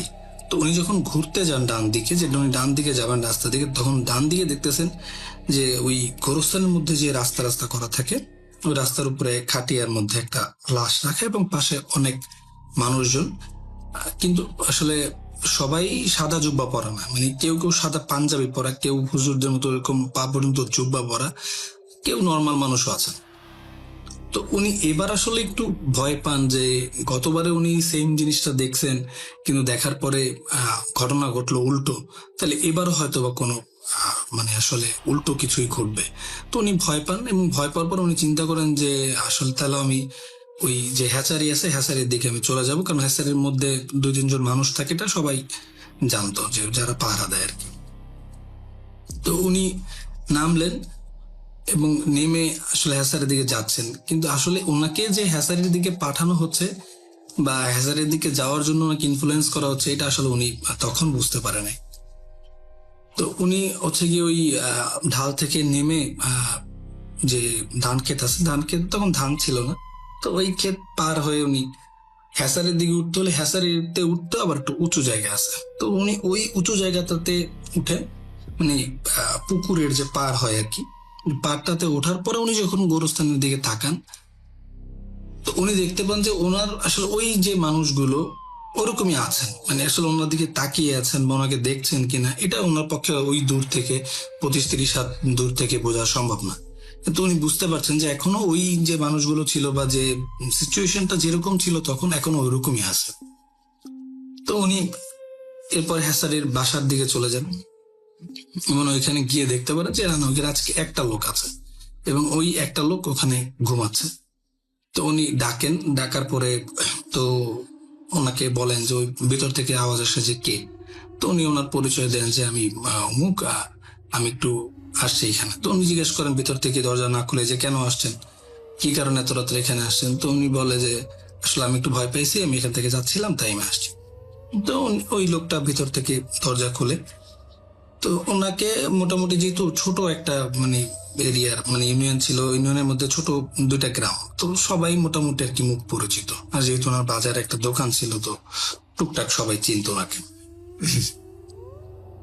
তো এরপরে উনি ওই হ্যাসারির যে লোক ছিলেন উনি ওনাকে জিজ্ঞেস করেন যে কি হয়েছে। তো উনি পুরো ঘটনাটা ওনাকে খুলে বলেন যে এরকম এরকম এই সমস্যা হয়েছে। তো উনি হ্যাসারির লোকটা বলেন যে ঠিক আছে, আপনি থেকে যান আমার এখানে, আজকে আপনার যাওয়ার দরকার নেই। তো উনি বলে যে আচ্ছা ঠিক আছে। উনি মনে মনে একটু খুশি হন যে এই সিচুয়েশনে আমি যেতে পারবো না বা আমার কোনো সমস্যা হয় আমি থেকেই যাই। ওই যে লোকটা হ্যাসারি ছিলেন ওনারা ফলোরিং করে উনি ঘুমাতেন, তো উনিও ওই বিছানা টিছানা ওনাকে ঠিক করে দেন একটু। উনি ওখানে শুয়ে পড়েন, ওনাকে উনি জিজ্ঞাসা করেন আপনি কিছু খাবেন কিনা। তো উনি বলে যে না আমি কিছু খাবো না, আমি একটু ঘুমাইলেই হয়েছে, আমি সকালে চলে যাবো ফজর আজান দিলে। তো ওনারা শুয়ে পড়েন। তো ওনার একটু ঘুম ঘুম আসে। ঘুম ঘুম আসার পরে উনি অনুভব করেন যে মানে একটা শব্দ হচ্ছে, মানে হ্যাসারিটা ছিল, মানে হ্যাসারির যে ঘরটা ছিল ওটা ছিল মানে পাতার ঘর আর কি, যেটা ওই ধানের খড় বলে যেটাকে, ওটা দিয়ে করা আর কি। তো উনি ওইটার বাইরে শব্দ পাচ্ছেন যে পাতার শব্দ হচ্ছে। তো পাতার শব্দ ওই সময়টা শীতকাল ছিল, শুকনা কাল ছিল। তো পাতার শব্দ হচ্ছে এবং উনি ভাবেন যে এইখানে পাতার শব্দ এরকম হতেই পারে। কিন্তু রাসেল ভাই আমি একটু বলে রাখি যে ওই যে উনি গোরস্থানটা বা উনি বর্তমানে যে জায়গাতে আছেন যে হ্যাসারিতে, এর চারপাশের মোটামুটি মানে 400-500 হাতের মধ্যে কোনো বাড়ি নেই। এখন আছে but তখন ছিল না। তো উনি ওইটা স্বাভাবিকভাবে নেন এবং উনি ঘুমানোর চেষ্টা করেন।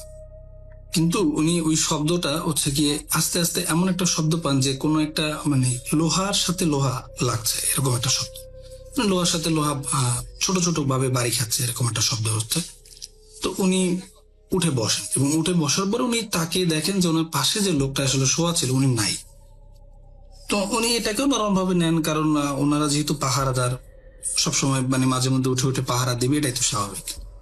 কিন্তু উনি ওনার বালিশের পাশে দেখতে পান যে ওনার লাইটটা আছে, মানে ওই পাহারাদারের যে লাইট থাকে ওই লাইটটা আছে, একটা লাইট আছে, কিন্তু উনি নেই। তো উনি তখন ভাবেন যে যদি পাহারাদার চলে যান পাহারা দিতেই, তাহলে তুমি তো অবশ্যই লাইট ছাড়া কখনো যাবে না। তো উনি ওই লাইটটা নেন, লাইটটা নিয়ে হচ্ছে ঘরের বাইরে আসেন এবং খোঁজার চেষ্টা করেন যে দুটা জিনিসই খোঁজেন, যে শব্দটা কিসের হচ্ছে বা ওই পাহারাদার বা কই গেলেন। এখন উনি অনেকক্ষণ খোঁজাখুঁজির পরে এটার বাম পাশে হচ্ছে গিয়ে লম্বা একটা হ্যাসারি আর ডান পাশে হচ্ছে খুব মানে অনেক বড় সাইজের একটা পুকুর। তো উনি দেখতে পান যে পুকুরের যে পার ওইখানে হচ্ছে গিয়ে লোকটা বসে আছে। তো উনি ভাবছেন যে হয়তো বা প্রাকৃতিক ডাকে সাড়া দেওয়ার জন্য বসছেন বা যে কোনো কারণে বসতে পারেন। তো উনি হচ্ছে গিয়ে ওনার মানে কাছে লাইট মারেন। তো ওনার থেকে ওই লোকটার ডিস্টেন্স ছিল 10 থেকে 12 হাতের মতো এরকম। তো যখন উনি লাইট মারেন তখন হচ্ছে গিয়ে ওই লোকটা ওনার দিকে মানে ঘুরে তাকান, মানে অল্প একটু অ্যাঙ্গেল করে তাকান এবং মানে লোকটা তাকানোর পরে বিভৎস একটা হাসি দেয়, মানে অনেক বিভৎস টাইপের একটা হাসি। এবং মানে ওনার যে চেহারাটা ছিল, চোখগুলো মানুষের যে চোখ হয় তার থেকে সামান্য কিছু বড় এবং একদম চোখ বড় বড় করে ওনার দিকে তাকানো, কিন্তু মুখে হাসি। আর যে বডি যে ওনার ছিল, বডিটা যেদিকে মুভ করা ছিল ওদিকেই আছে, শুধু মাথাটা ঘোরানো ওনার দিকে। তো উনি ভয় পায় এবং উনি মোটামুটি শিওর হয় যে না এটা মানুষ হইতে পারে না। আর যদি মানুষ হয় মানে খুব বেশি যে আসলে মানুষ না এরকম অবয়ব দেখাচ্ছে এরকমও না, মানে উনি এটা অনুভব করেন যে এটা ও যদি মানুষ হয় তাহলে ও তো এইভাবে আমার দিকে তাকাবে না, মানে ওই মানুষটা যদি ওই মানুষটাই হয় তাহলে তো এইভাবে তাকানোর কথা না। কিন্তু খুব বেশি যে ভয়ানক দৃষ্টি ছিল এরকম না। তো উনি ভয় পায়। ভয় পাওয়ার পরেও উনি ওনাকে মানে নাম ধরে ডাক দেয়। তো নাম ধরে ডাক দেওয়ার পর উনি স্বাভাবিকভাবে উঠে দাঁড়ায়, লোকটা দাঁড়ায় দাঁড়ায় ওনার কাছে চলে আসে হেঁটে হেঁটে। তো উনিও ভাবে যে হয়তো উনি ভুল দেখছেন, যেহেতু ডাক দেওয়ার পরে ওই লোক স্বাভাবিকভাবে ওনার কাছে আসছেন। উনি বলে যে কি হয়েছে, কই গেছিলেন। তো উনি ওনাকে জানান যে উনি একটু প্রাকৃতিক ডাকে সাড়া দিতে গেছিলেন এবং উনি এখন শুয়ে পড়বেন। ওনাকেও বলেন যে চলেন শুয়ে পড়ি। তো উনি বলেন যে ঠিক আছে শুয়ে পড়ি, চলেন। তো উনি যখন আসবেন তখন উনি চিন্তা করেন যে যেহেতু বাইরে আসছি, উনি একটু প্রাকৃতিক ডাকে সাড়া দিয়ে তারপরে গিয়ে শুয়ে পড়বেন, এরকম একটা বিষয়। ওই যে লোকটা ছিলেন উনি ভিতরে চলে গেছেন এবং ওই যে ভাইয়ের সাথে এই ঘটনাটা ঘটে উনি হচ্ছে গিয়ে প্রাকৃতিক ডাকে সাড়া দিয়ে আসবেন এরকম একটা উনি চিন্তা করেন এবং যেটা চিন্তা সেটাই উনি করেন। এবং এটা সেরে 2 মিনিট পরে উনি যখন আসেন এসে দেখেন যে ওই লোকটা ওই ঘরের মধ্যে শুয়ে আছে, মানে চিত হয়ে শুয়ে আছে, কিন্তু লোকটার মাথার যে তালুটা হয় ওই তালুটা বালিশে। মাথা সাধারণত আমরা যখন শুই তখন মাথার পিছনের যে অংশটা ওটা বালিশে থাকে, আমরা লম্বা ভাবে বা কাত হয়ে শুই সেটা, কিন্তু উনি মানে কার্ভ হয়ে শুয়ে আছেন আর ওনার যে মাথার তালু সেটা হচ্ছে বালিশে এবং ওনার পিঠ এবং যে ঘাড় সেটা হচ্ছে কি যে বেড থেকে প্রায় 3-4 ফিট বা 2 ফিট 2.5 ফিট উপরে হবে। আমি এক্স্যাক্টলি বলতে পারছি না, কারণ উনি আমাকে এভাবেই বললেন যে উপরে আর কি জায়গাটা। কিন্তু ওনার যে নিচের যে অংশটা, মানে আমরা যেটা বলি যে মাজা বলি যেটাকে, বা নিচের যে পায়ের অংশ, এটা কিন্তু বেডে লাগানো। তো তখন উনি মোটামুটি শিওর হন, মানে যে যায় যেরকম ভাবে উনি শুয়ে আছেন, এটা কোনো স্বাভাবিক মানুষের পক্ষে ভাবে শোয়াটা সম্ভব না। তো উনি তখন শিওর আছেন না, এই তো মানে মানুষ হইতে পারে না। তো উনি ভয় পাওয়ার পরে উনি ঘরের ভিতরে আর ঢোকেন না, ঘরের বাইরে চলে আসেন। এখন উনি চিন্তা করতেছেন যে উনি গোরস্থানের দিকে যাবেন। গোরস্থানের দিকে যদি উনি যান, তাহলে সেখান থেকে রাস্তায় উঠতে দৌড়ে গেলে 3 মিনিট আর 2 মিনিট সময় লাগতে পারে। কিন্তু উনি যদি সোজা মানে হ্যাসারির পার ধরে রাস্তায় উঠতে যান, সেখানে 5 থেকে 7 মিনিট সময় লাগবে। তো ওই গোরস্থানের যে ঘটনার কারণে উনি গোরস্থানটা ডিসাইড না করে উনি সরাসরি ওই হ্যাসারি থেকে বের হওয়ার একটা চিন্তা করেন। হ্যাসারির রাস্তা থেকে উনি বের হবেন, যে এবার সেই কাজ উনি দৌড় দেন, দৌড় দিয়ে বেরোনোর চেষ্টা করেন। কিন্তু উনি কিছু দূর যেতে উনি হোঁচট খান। মনে হয় যে ওনার কাছে যে কোনো মোটা কলা গাছ বা কোনো মোটা গাছ টাইপের কিছু একটা, কিন্তু ওটা নরম, ওটার সাথে ওনার পায়ে লাগে এবং উনি পড়ে যান। এবং পড়ে যাওয়ার ফলে মানে ওই হ্যাসারির যে রাস্তাটা ছিল ওটা খুব বেশি না, 2-3 ফিট চ্যাপ্টা হতে পারে। উনি পড়ে যাওয়ার পরে মানে উনি ওই হ্যাসারির যে পানিতে পড়ে যান আর কি, রাস্তা থেকে পানিতেই পড়ে যান। পড়ে যাওয়ার পরে উনি মানে ওইখান থেকে পড়ার পরে উনি ওঠার খুব চেষ্টা করতেছেন, কারণ ওনার কাছে সামথিং রং এতক্ষণে তো অবশ্যই মনে হচ্ছে। ওঠার খুব চেষ্টা করছেন। আর যারা জানেন আসলে এইসব বিষয়ে, তারা অবশ্যই জেনে থাকবেন যে এই পানি জিনিসটা বা পানির সংস্পর্শে আসলে একটা আলাদা ধরনের একটা সমস্যা হয় আমার জানার মধ্যে আর কি। যতটুকু আমি জানি যে পানিতে মানে চুবিয়ে ধরা বা পানি কাদার মধ্যে গিরে রাখি, ধরুন অনেক ঘটনা আমরা আগে পরে আমি স্পেশালি শুনছি। তো উনিও ওই চিন্তা করি আর কি খুব দ্রুত ওঠার চেষ্টা করেন। কিন্তু ওনার মানে ওনার কাছে মনে হচ্ছে যে কিছু একটা ওনার খালের উপরে এসে মানে 2 হাত দিয়ে ওনার ঘাড়ের যে 2 পাশটা, মানে 2 পাশটা খুব শক্ত করে ধরছেন এবং ওনাকে খুব ভাবে চেষ্টা করছেন যে মানে একদম পানির ভিতরে নিয়ে যাওয়ার জন্য। তো উনি একদম পাড়েই ছিলেন, কিন্তু পার থেকে ওনাকে পানির ভিতরে নিয়ে যাওয়ার একটা চেষ্টা করছেন। এবং উনি মানে যে ভাই আমাকে ঘটনাটা বলছেন, সেটা উনি অবশ্য ওনার কাছ থেকে, যার সাথে ঘটে ওনার কাছ থেকে শোনা। তো উনি যেটা আমাকে বললেন যে মানে সেই যে প্রেশারটা এত পরিমাণ ছিল, যে প্রেশারটা যদি মানে ওজনে অনুভব করা যায়, মানে কনভার্ট করা হয়, তাহলে সেটা প্রায় 200 থেকে 300 কেজির মতো একটা মানে ওয়েট ওনার কাছে মনে হচ্ছিল যে ওনাকে প্রেশার দিচ্ছে। তো আসলে একটা মানুষের পক্ষে স্বাভাবিকত, যেহেতু ওনার পায়ে উনি মাটি পাচ্ছিলেন না ওইভাবে, তো সম্ভব না যে ওই ওজনটাকে ক্যারি করা বা ওজনটাকে উল্টা করে বেরোয় আসো এখান থেকে। তো উনি আসলে সেটা পারেন নাই এবং ওনাকে হচ্ছে গিয়ে ওই যে হ্যাসারিটা ছিল, হ্যাসারিটা গোল করে ঘুরানো, মাঝখানে আবার কিছু মানে উঁচু জায়গা আছে, ওইখানে আবার ওনারা কৃষি চাষ টাস করেন। তো ওইটার দূরত্ব মানে যে হ্যাসারিটার যে ঘুরানোটার যে জায়গাটা, ওইটার যে দূরত্ব বা ওইটার যে ব্যাস হয়, সেটা 15 থেকে 20 ফিট। তো খুব বেশি একটা দূরে না। তো ওনাকে যখন প্রেশার থাকে উনি মোটামুটি মাছ জায়গাতে চলে যান, ওই খালের মতো যে জায়গাটা, ওটা মাছ বরাবর চলে যান। এবং এরপরে হচ্ছে ওনাকে মানে পানির নিচে মানে খুব শক্ত করে চেপে ধরা হয়, মানে খুব ওজন দিয়ে পানির নিচে চেপে দেওয়া হয়। এবং উনি যেটা করেন যে উনি প্রথমে উপরে ওঠার অনেক চেষ্টা করেন, এবং উপরে ওঠার চেষ্টা করার পর উনি যখন মানে উপরে উঠতে পারছিলেন না, তখন উনি নিচের দিকে চলে যান, আরো নিজে ইচ্ছা করে নিচের দিকে চলে যান। নিচের দিকে চলে গিয়ে উনি ওই ভরটাকে কাটিয়ে মানে ওই যে মাঝখানের যে উঁচু জায়গাটা ছিল ওইখানে উনি উঠেন। ওইখানে উনি ওঠার পরে উনি ওইটার উপরে একদম উঠে যান। উপরে মানে পানি থেকে ওইটার উপরে উঠতে গেলেও 4-5 ফিট মতো ডিস্টেন্স। তো উনি ওখানে উঠে যান। উঠে যাওয়ার পরে উনি উঠে দাঁড়ান। উঠে দাঁড়ানোর পর উনি যে জায়গা থেকে ওপারের যে জায়গা থেকে পড়ে গেছিলেন, উনি সেখানে দেখতে পাচ্ছেন ওই লোকটা দাঁড়ানো, এবং ওই লোকটা ওনাকে নাম ধরে, ওনার নামটা আমি বলছিলাম, ওনার নাম ধরে ডাকতেছেন যে ভাই কি হয়েছে, আপনি ওইখানে কেন গেলেন? তো এখন ওনার কাছে মানে আসলে মনে হচ্ছে যে কোনটা স্বাভাবিক আর কোনটা অস্বাভাবিক, উনি নিজেও একটু দ্বিধাদ্বন্দ্বে থাকেন। কিন্তু ওনার কাছে একটা জিনিসই মনে হয় যে যেহেতু ও মানে ওই জিনিসটা এখানে আসতেছে না, তাহলে আমি ওখানে যাব না। আর ওই পাশের যে লোকটা ছিল সে মানে খুব স্বাভাবিক মানুষের মতো করে ওনাকে বলতেছেন যে আপনি ওখানে কেন, এবং এই পাশে আসেন, ওইখানে কি করতেছেন?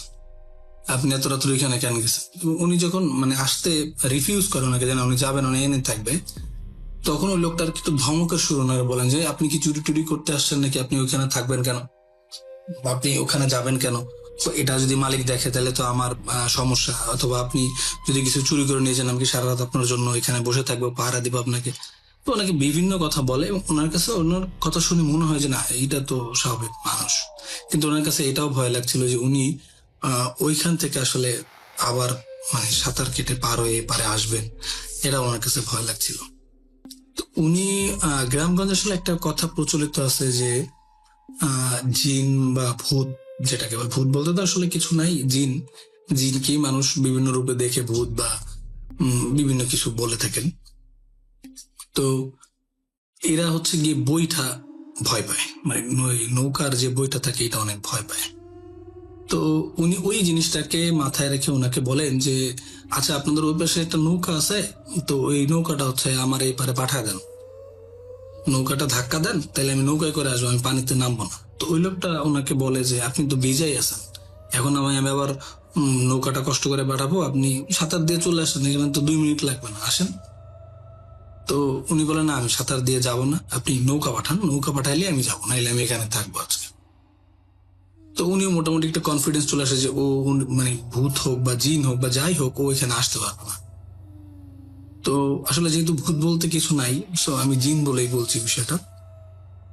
তো উনি এটা দুজনের মধ্যে একটা আর্গুমেন্ট হয় এই জিনিসটা নিয়ে, কেউই কারো প্রস্তাবে রাজি হচ্ছিল না। তো একটা সময় উনি আর কি এই রাজি না হওয়ার কারণে কনফার্ম হয় যে না, এখানে কোনো একটা সমস্যা আছে এবং উনি যে স্বাভাবিকতা ভাবছেন সে স্বাভাবিক কোনো বিষয় এখানে না।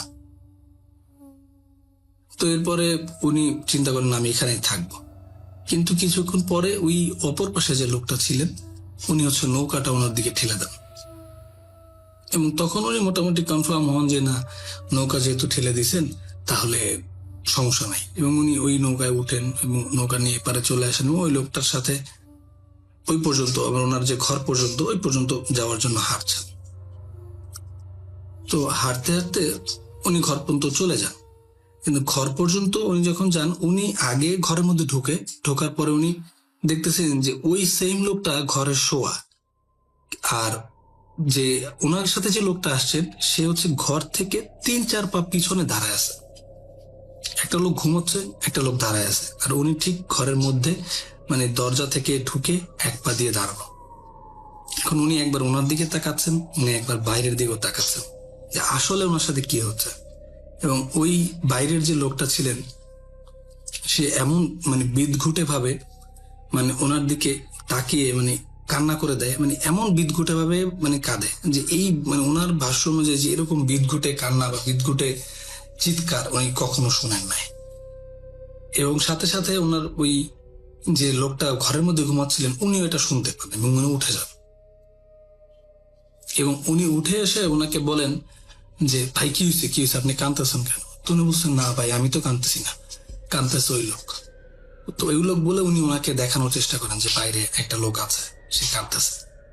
তো উনি এটা বলে যখন ওই যে ভাইয়ের সাথে এই ঘটনাটা ঘটে, সে যখন ওনাকে দেখানোর জন্য ডান দিকে তাকান, মানে ঘরের বাইরের দিকে তাকান যে ওই লোকটা কাঁদছে, উনি তাকিয়ে মানে তাকানোর পর উনি শুনতে পাচ্ছেন বাম পাশ থেকেও কেউ ওইভাবে সেম সুরে কাঁদছে। উনি তাকিয়ে দেখেন যে ঘরের মধ্যে যে লোকটা আছে সেও সেম সুরে মানে কিছুটা চিৎকার টাইপের কান্না আর কি, খুব চিকন কণ্ঠে চিৎকার টাইপের এরকম একটা কান্না, যেটা ওনার কাছ থেকে আমার শোনা।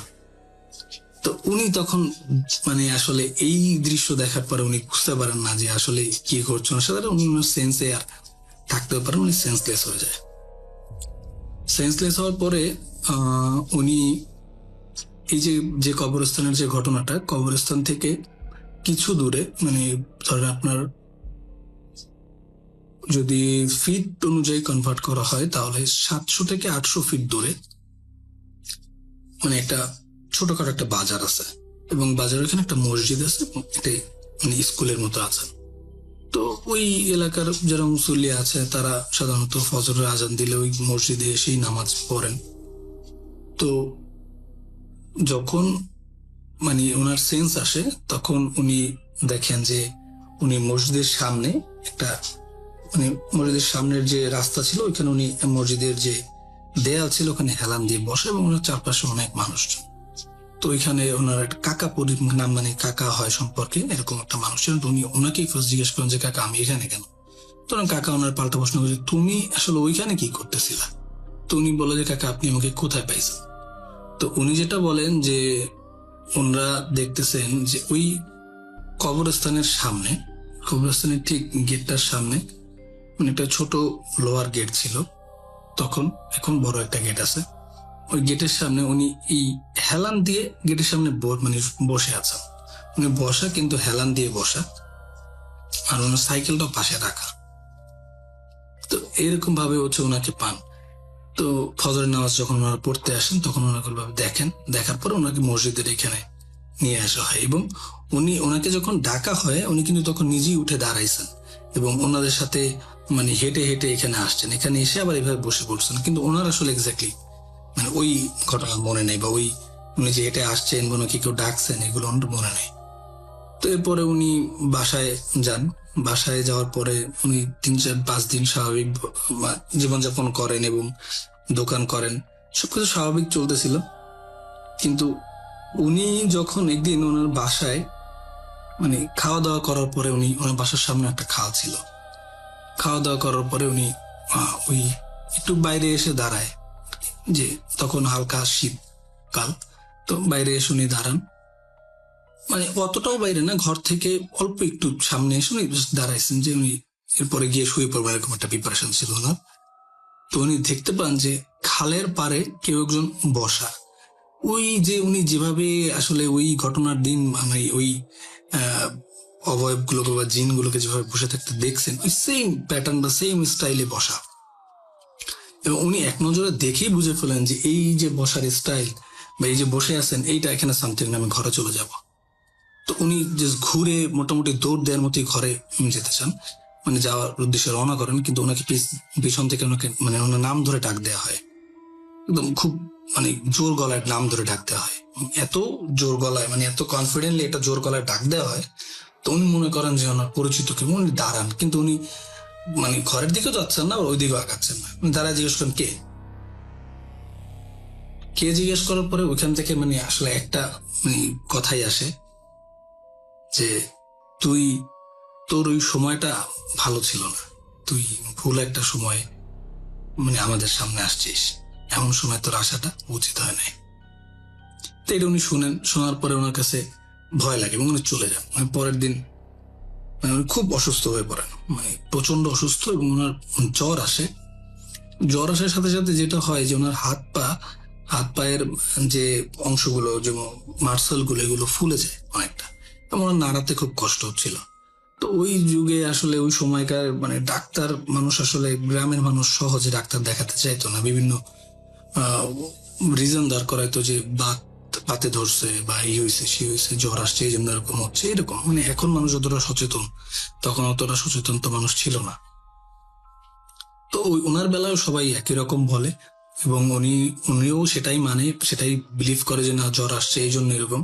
কিন্তু আস্তে আস্তে ওই অংশটা ফুলে যাওয়ার অংশটা অনেক বেশি বাড়ে এবং সবাই চিন্তা করে যে আসলে তাইলে আমরা ডাক্তার দেখাই। তো ওনাকে বরিশাল সদরে এনে ডাক্তার দেখানো হয় এবং ডাক্তার আসলে ওইভাবে স্পেসিফিকলি কিছু বলতে পারে না যে কেন এরকম হয়েছে বা কেন হচ্ছে। তো ডাক্তার কিছু ওষুধ দেয়, কিছু ব্যায়াম দেয় যে এটা করেন ঠিক হবে। উনি বাসায় চলে আসেন। তো উনি এই মুহূর্তে আসলে ঘর থেকে কোথাও বেরোতে পারছেন না, এমন ভাবে ওনার শরীরটা খারাপ, ওনার হাত পায়ে ব্যথা, ফুলে গেছে অনেকাংশে। তো এরকম পরিস্থিতি দেখে ওনার মা ওনাকে বলেন যে ঠিক আছে একজন হুজুর ডেকে আনি। তো ওই যে এলাকায় ইউনিয়ন পরিষদের যে বাজার ছিল, ওইখানে বাজারের মসজিদ, বড় মসজিদ ছিল, তো ওইখানে হুজুর ছিল, আমরা ডেকে আনা হয়। উনি আসেন। তো উনি আসার পরে উনি ওনাকে দেখেন এবং বলেন যে ঠিক আছে আমি কালকে আপনাদের বাসায় আবার আসবো। তো উনি পরের দিন আবার আসেন, আসরের আজানের পরে, আসর নামাজের পরে উনি আসেন এবং এসে যেটা বলেন যে আসলে ওই প্রথম যে উনি কবরস্থানে যেগুলো দেখেছিলেন, তো ওইখানে হচ্ছে গিয়ে মানে কোন একটা জিন মারা গেছিলেন। তো অন্যান্য যে জিনেরা ছিলেন তারা চিন্তা করছেন যে এখানে দাফন করবেন নাকি। তো ওই মোমেন্টটাতে আসলে উনি চলে আসেন। তো মোমেন্টটাতে চলে আসার কারণে ওনার সাথে ওইখানে ওই ঘটনাগুলো ঘটে। আর উনি যে পরবর্তীতে ওইখানে ওই যে হ্যাসারিতে উনি গেছিলেন, হ্যাসারি তো বেশ কয়েকটা জিনের নাকি বসবাস ছিল, এবং তার মধ্যে মানে কিছু জিন ছিল খুব দুষ্ট প্রকৃতির জিন ছিল। তারাই হচ্ছে ওনার সাথে এরকম করে, এবং ওনার যে এই বের হওয়া আসা, মানে ওইখান থেকে যে এই ওনার যে যাওয়া বা ওই হাঁটা চলা করা, এর মধ্যে কোনো একটা জিনের মানে ওনার কোনো হাঁটা চলা বা কোনো আচরণের জিনের ক্ষতি হয়, এবং জিনটা খুব রাগ করে ওনার সাথে।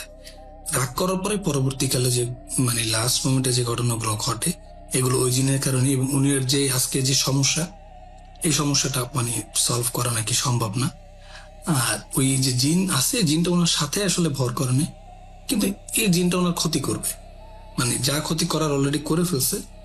কিন্তু এই জিনটাকে মানে এই ক্ষতি থেকে পরিত্রাণ পাওয়া সম্ভব না, ভাই জিন থেকে মানে এই পরিত্রাণ পাওয়া সম্ভব না। আবার এই জিন ওনার সাথে যে মানে ভর করছেন বা ওনাকে প্রজেস্ট করছেন বা ওনার সাথে ওনাকে ভবিষ্যতে কোনো কিছু করবেন তা না, যেটা ওনার ওই জিনের যে ক্ষতি করার ইচ্ছে ছিল সেটা উনি মানে ওনাকে করে দিয়েছেন।